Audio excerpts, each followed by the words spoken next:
lucha con firmeza. Por tu tierra, Perú.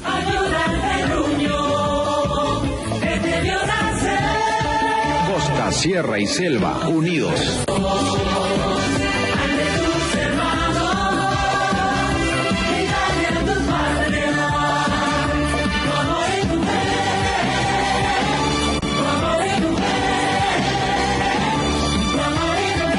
El Perú eres tú. Haz mejor tu labor y tendrás un Perú mejor. Lucha con firmeza para conservarla. En el futuro. En tu porvenir. En tu porvenir.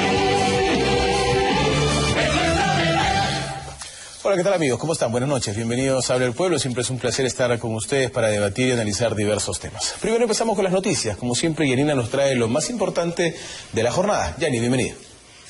Muy buenas noches, ¿cómo están? Antes que nada, saludar a todos los periodistas del Perú. De inmediato vamos a conocer las noticias más importantes de hoy. El Pleno del Congreso nombró una comisión especial para investigar el caso Lavallato y los supuestos vínculos que existirían con autoridades de los gobiernos de Alejandro Toledo, Alan García y Ollanta Humala. El Consejo Nacional de la Magistratura abrió proceso disciplinario a 9 jueces por supuestas irregularidades. De estos, 4 estarían vinculados directamente al encarcelado abogado Rodolfo Orellana. Alcaldes de los distritos de la provincia de Cotabambas en Apurímac aseguraron que no están en contra del proyecto minero Las Bambas, por lo que exigieron al gobierno se levante el estado de emergencia decretado tras 2 violentos incidentes que dejaron 4 comuneros muertos. Congresistas de oposición confirmaron que presentarán una moción de censura en contra de los ministros de Energía y Minas, Rosa María Ortiz, del Interior, Pérez Guadalupe, y del Ambiente, Pulgar Vidal, por los hechos de violencia ocurrido entre la policía y los manifestantes por el caso Las Bambas. 15 estudiantes muertos y más de 20 heridos fue el resultado de un tiroteo en el Centro de Estudios Superiores UMPUA Community College de Roosburg, ubicado en el estado de Oregón, Estados Unidos. La policía confirmó que el responsable ya fue capturado. Y esas fueron nuestras noticias. Adelante, Pepe. Muchísimas gracias, Yani. El saludo para ti también. Hoy por el día a los periodistas, colegas nuestros, saludos para quienes forman parte de nuestro panel y son periodistas también, por supuesto. Y a seguir trabajando, porque los periodistas pasamos nuestro día, como de costumbre, trabajando. Vamos a ver cuál es el primer tema de la jornada. Hay situaciones que valen la pena analizar a profundidad y no de manera superficial. No solo por el tema de Apurímac, que ya lo estamos viendo con lamentablemente fallecidos, sino también lo que está ocurriendo hoy en nuestra capital, y muy pocos lo informan de manera profunda y lo analizan también, que es nuestros hermanos de Cerro de Pasco, que se han visto obligados a venir en un periplo impresionante con niños y niñas enfermos a reclamar al gobierno porque le brinden salud, que es parte de la obligación del Estado. Señores, vamos a ver cómo hemos titulado este primer parte en Habla el Pueblo.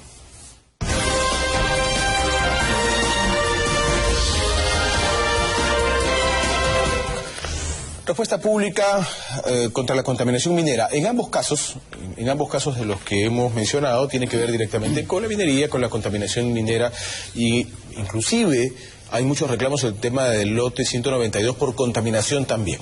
Vamos a ver qué analiza y comenta nuestro panel. Estamos con Augusto Rey. Bienvenido, Augusto. Un placer tenerte en casa.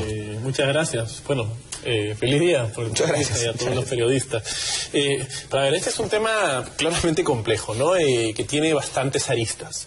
Y creo que el caso de Cerro de Pasco y la contaminación por plomo es un tema, ¿cierto? Y uno muy distinto es lo que viene sucediendo en Las Bambas, en Apurímac, ¿no? En tanto en Apurímac que tenemos violencia, el día de violencia de enfrentamiento entre individuos, entre peruanos, entre personas.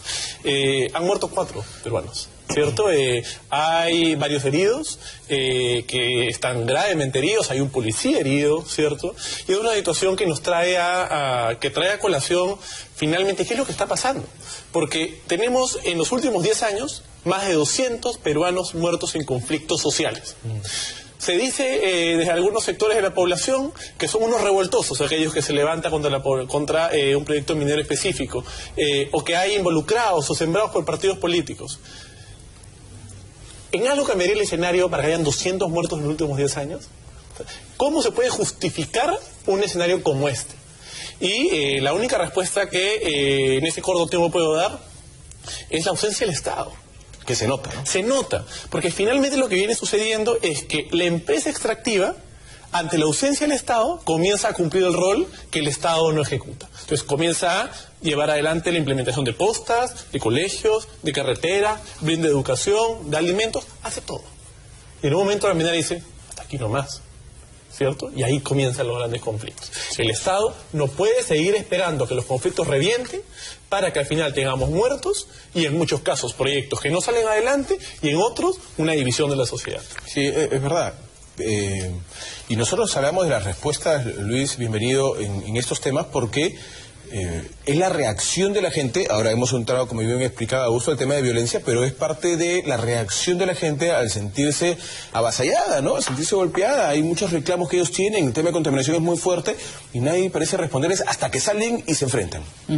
¿Cómo claro, es el tema? Y muchos de los reclamos van alineados con el sentimiento de no me escuchan. Y creo que todos en su casa en algún momento de su vida se han sentido no escuchados y han levantado la voz. Y porque uno levanta la voz cree que el otro va a escuchar, pero no sabemos que al otro se le cierran los oídos. Pero no tenemos mecanismos para escuchar bien a la población. O no se utilizan los mecanismos que hay. Es cierto, el Estado no ha estado en muchos sitios. Las empresas a veces, o muchas veces, hacen programas. Unos pueden ser asistencialistas, otros pueden decir estamos buscando ser el buen vecino. Pero tampoco la política de tirar política Papá Noel. Te tiro los regalos. Toma y con esto, estrategia de toma para que te calles. Te doy tu posta, te doy tu colegio y ya pues deberías estar contento. Te doy tu cosa a tu colegio y aguanta la contaminación. Claro, pero no es así, pues. Y puede ser que no haya contaminación, pero que haya una percepción de tengo miedo que me van a contaminar. Y tienes algunas personas que alimentan ese miedo y dicen, sí, si vienes a la empresa minera te vas a morir. Entonces, ¿cómo manejar la información o la desinformación? Y ante ese temor, claro, ¿qué hace uno cuando tiene miedo? Reacciona. Sí, pues. Don Julián Cortés, bienvenido al programa. Buenas noches. Buenas noches a todo el país. En efecto, creo que en la zona central del país hay dos regiones que están totalmente contaminadas. Los ríos, la tierra, el agua, los pulmones de los trabajadores, la sangre de los niños, están contaminados.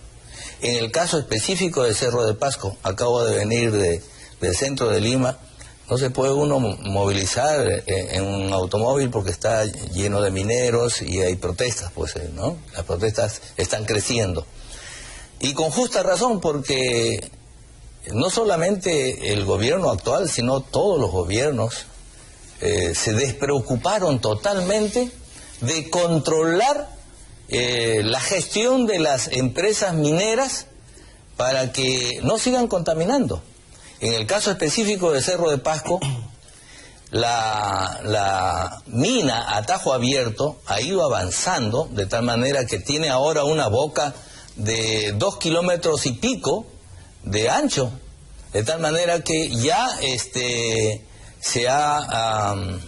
ha llegado hasta el centro de la ciudad, se ha llevado la mitad de la plaza de armas. Ya desapareció la iglesia que viene desde 1780, una iglesia muy antigua y colonial, etcétera.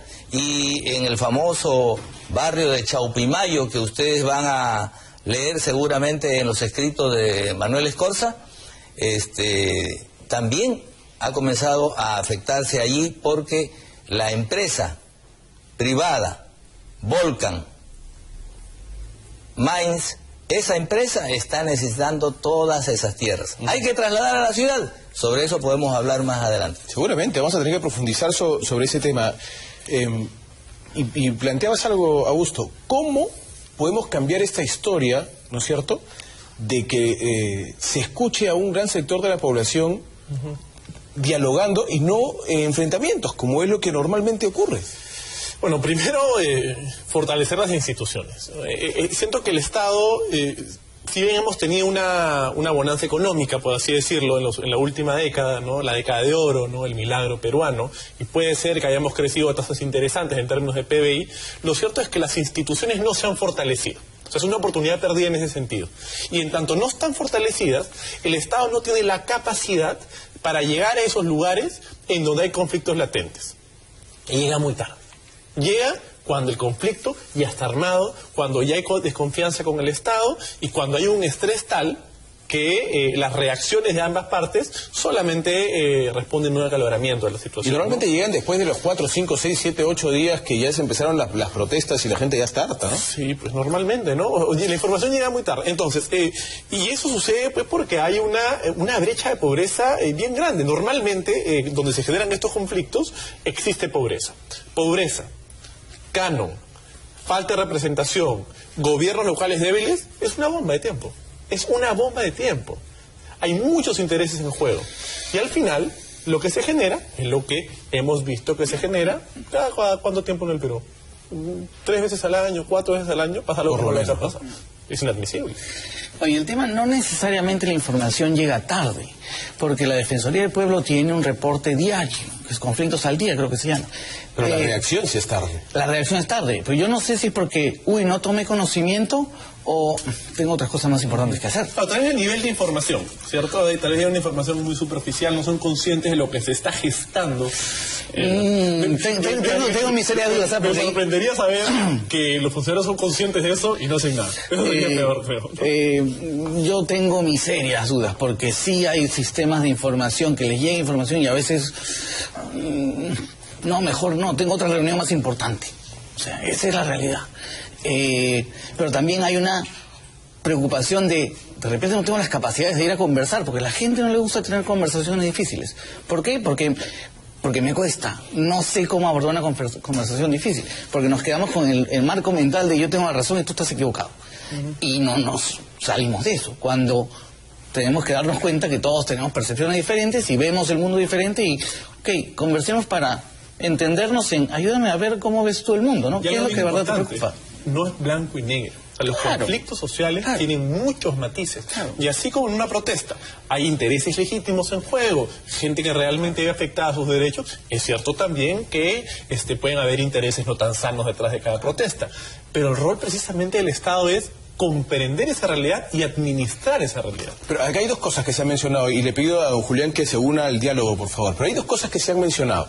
Primero, la información. Yo creo que en más de una oportunidad el análisis en mesas como estas lo han puesto sobre autos a las autoridades y le han dicho, oigan, ¿qué están esperando, muertos? Miren lo que está pasando en Pomalca, miren lo que está pasando en tal lugar del país. ¿Por qué no se dan un paseo por Cajamarca? Miren lo que pasa con Conga. ¿Qué estamos esperando, heridos? Y al final reaccionaron cuando ya estuvimos lamentando muertos. Y otra cosa que decía Augusto también ahora, y que le pregunto a la mesa y le pregunto a don Julián, normalmente hay utilizamiento político de este tipo de temas de enfrentamientos que se pueden iniciar por una acción justa, pero que terminan siendo aprovechados por un sector político, ¿no? Bueno, eso es cierto. Siempre de casi todas las protestas, las mineras y las que no son mineras, hay políticos que se suben al carro de los protestantes.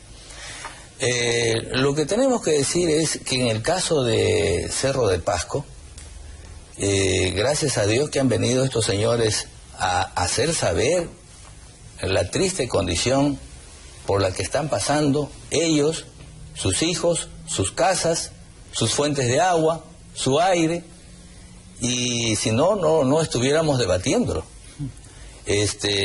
¿Por qué? Porque en el caso de Cerro de Pasco, 70.000 habitantes, en el caso de Cerro de Pasco se ha perdido la identidad total. El ciudadano se ha hecho conciencia de que la minería va a salvar su sueldo semanal o quincenal o mensual. Entonces, le permite todo. Por eso es que la minería se ha llevado de encuentro hasta la mitad de la Plaza de Armas. ¿Usted cree que aquí en Lima vamos a permitir que una empresa minera se lleve la mitad de la Plaza de Armas? No llega ni siquiera al RIMAC, ¿no? Entonces, pero en el caso de Cerro de Pasco, no pasó nada. La gente ha tolerado durante muchos años. En Cerro de Pasco hay 475 años de minería. No es de ahora. Fíjese, en el caso de la gestión de Alan García, cuando llegó Alan García al poder había 10 conflictos en Cerro de Pasco. El día que se fue había 100 conflictos. No se resolvió ninguno. Y algo más, Alan García dijo, no, ustedes están hablando de contaminación ambiental, cuando eso ya lo ha resuelto la tecnología de punta moderna. Ahora la tecnología resuelve todos esos problemas. A ver que resuelva los problemas de la sangre de los niños de Cerro de Pasco contaminado, no con uno, 14 metales diferentes. Es terrible, Augusto. Sí, bueno, de hecho esta lógica de la tecnología como solucionador de todo es básicamente la misma lógica que utilizan aquellos que están en contra del calentamiento global, en el sentido de que no están en contra, sino que señalan que no existe un proceso de calentamiento global, sino que el ser humano va a ser capaz de generar la tecnología suficiente para superar los problemas que enfrentemos a lo largo de la historia. Y es también esa lógica de la tecnología la que finalmente comienza de alguna manera a opacar los intereses reales de una población y del ser humano. Y es la ideología también vinculada al crecimiento por el crecimiento y la inversión por la inversión. En estos días de conflicto que hemos vivido los peruanos en las Bambas, me sorprende cómo muchos salían a decir, pues protejamos la inversión. Oye, señor, han muerto 4 personas, ojo, ¿ah? Nadie habla de eso. Entonces, claro, al final la ideología de la inversión hace que todo sea dólares, todo sea PBI, todo sea crecimiento, y nadie se pregunta para qué, por qué y cómo estamos haciendo las cosas. Sí, es verdad. Y el problema también va por verlo todo desde el punto de vista muy legalista, ¿no? Porque llegamos a discusiones sobre, hoy las modificaciones que se están pretendiendo hacer en el EIA de las Bambas, ¿es significativa o no es significativa? A la gente pues no interesa un rabanito si son significativos o no. Me vas a cambiar algo y yo creo que eso me va a afectar, escúchame y persuádeme que eso no me va a afectar. Y si yo creo que me va a afectar de repente y no me puedes persuadir, bueno, puedes generar algunas garantías. Si tú estás tan seguro que no me vas a afectar, pues una garantía de que no me vaya a afectar. Entonces, faltan conversaciones más honestas y abiertas. Y además que la gente no cree también, ¿no? O sea, es bien difícil que en estas circunstancias, por ejemplo, alguien vaya a decirle a las personas de la Bamba, decirle, hermano, no te va a afectar lo que te estoy poniendo. Nadie se lo va a creer, ¿no? Aunque eso sea verdad por la tecnología. Pero mecanismos de negociación tú tienes ya, no te creo que me va a afectar. ¿Qué tan seguro estás? No te va a afectar. ¿Me darás 10 millones de dólares si me afecta? Si estás seguro, te diré que sí. Quiero rescatar, quiero rescatar esa idea porque el legalismo es increíble, ¿eh? Porque, claro, el argumento que se ha dado respecto a la modificación de ley casi de forma inconsulta o unilateral de parte de la empresa y el Estado peruano es que se encuentra en el marco de la ley, el marco de la ley. Las modificaciones de ley ya son sustantivas, son sustanciales.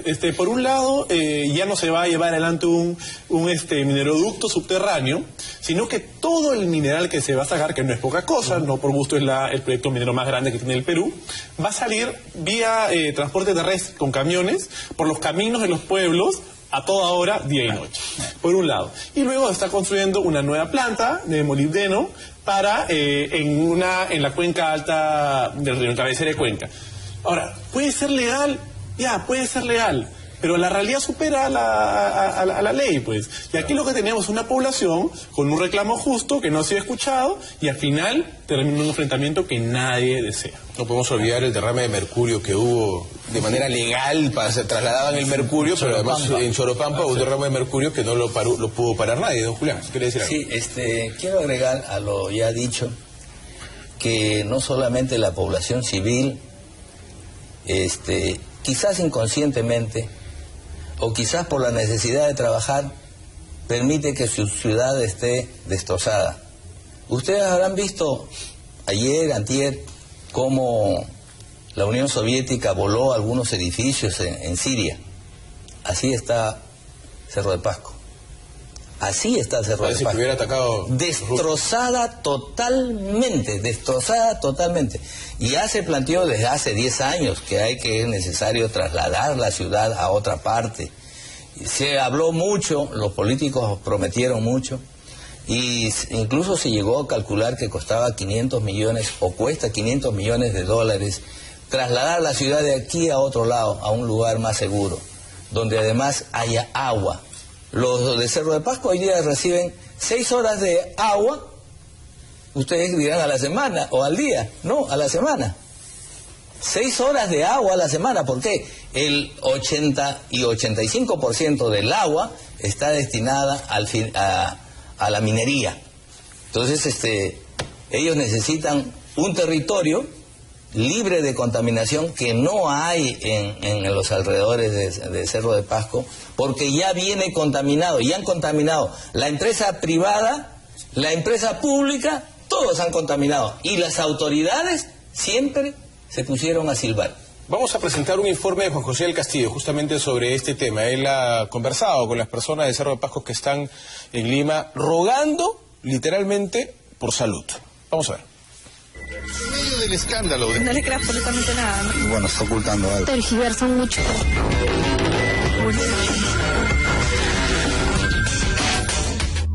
Cientos de pobladores del distrito de Simón Bolívar, ubicado en Cerro de Pasco, llegaron a Lima en marcha de sacrificio. Tal como informó Habla el Pueblo en exclusivo, ellos exigen que el gobierno central resuelva la crisis de salud pública en la que viven miles de personas, entre ellos niños y mujeres en edad fértil, por los altos índices de plomo en la sangre.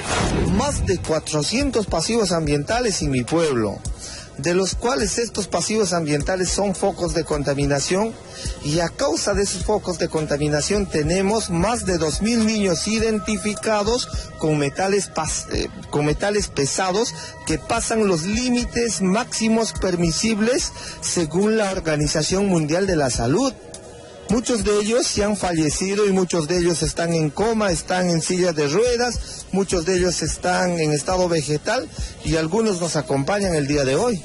Al llegar a la capital, ellos se concentraron en la avenida Bancay y el Parque Universitario, exigiendo ser recibidos por autoridades del gobierno central con capacidad de decisión, ya que aseguran que la situación en la que viven es insostenible. Lo que necesitamos es la atención con ministros que tengan la solución inmediata. Una clínica donde nuestros hijos puedan limpiarse todo el plomo y todos los metales que están absorbiendo. No solo son los niños, señor, somos nosotros mismos también. Pero, a ver, vamos a ver qué dice el gobierno, pero no nos vamos a ir si no nos da una respuesta. La contaminación por plomo y metales pesados ha afectado a casi el total de los 14.000 habitantes de ese distrito, pero los más afectados son los niños. Yo tengo 2. Uno sangra desde los 4 años, tiene hemorragia nasal, tiene dolores de cabeza, incluso en estos 2 días que hemos estado ha llegado ahí a la ambulancia porque le da crisis de dolores de cabeza. Ahora mi pequeña tiene desnutrición crónica, tiene bajo talla y no retiene bien. Ahora mi hijo también por el mismo dolor de cabeza, él era un buen alumno, ahora ya ha bajado, ya no le gusta leer, ya no tiene esos mismos ánimos como le gustaba leer. Es decir, incluso los médicos decían que no tiene que moverse mucho, los días que sangra tiene que estar en cama. Es decir, mi hijo ya va a ser un inválido toda su vida. Tengo dolores de cabeza, mi pie sangrado, a veces quiero vomitar. Me han dicho por la contaminación en sangre y plomo. Después de una caminata de 19 días, desde la ciudad más alta del mundo, esperamos que las autoridades tengan la sensibilidad de escucharlos y de solucionar sus problemas. Como madre quiero verle a mi hijo que sea profesional, que esté bien. Nuestros hijos mueren lentamente y nadie dice nada. El Estado es tan indolente que el alcalde ha estado con trámite y nada hasta el día de hoy. Es terrible lo que está pasando esta población, ¿eh? Realmente terrible. Voy a empezar esta parte con Luis Oré porque él es un experto un poco en solucionar conflictos y de repente podríamos aconsejar, no sé, yo la verdad que escucho esto y creo que quienes somos padres o quienes tenemos a niños cerca nos duele mucho ver este tipo de acciones que no se pueden ayudar. Me parece que al Estado no le interesa la tragedia de estos niños, Luis. ¿Qué se puede hacer? ¿Cómo actuar? ¿Qué se les puede decir? Antes de decirles algo, creo que hay que escucharlos. Y eso es lo que están diciendo. Quiero que el Estado me escuche y me dé una solución. Claro, de repente no puede ser, como dicen, inmediata, pero alguna solución. Dime cómo esto se puede resolver en corto, mediano, largo plazo. pero sí, nuestros hijos se siguen muriendo. Entonces, a mí me cuesta decir más sobre el tema de salud, pero en el otro conflicto del que estábamos hablando, dicen hace 6 meses estamos diciendo que nos escuchen y no nos escuchan. Entonces, el problema es que no se escuchan. Sí, pues, y termina en esto, ¿no? Las personas quieren sentir que han sido escuchadas y que sus preocupaciones son seriamente consideradas y que van a ser abordadas de alguna manera. Sí, los señores de Apurímac no quieren terminar como los señores de Cerro de Pasco. Pues vamos a un corte y regresamos con la segunda parte, tocando también este tema aquí en Habla del Pueblo. Ya venimos. Estudia, trabaja, produce, lucha.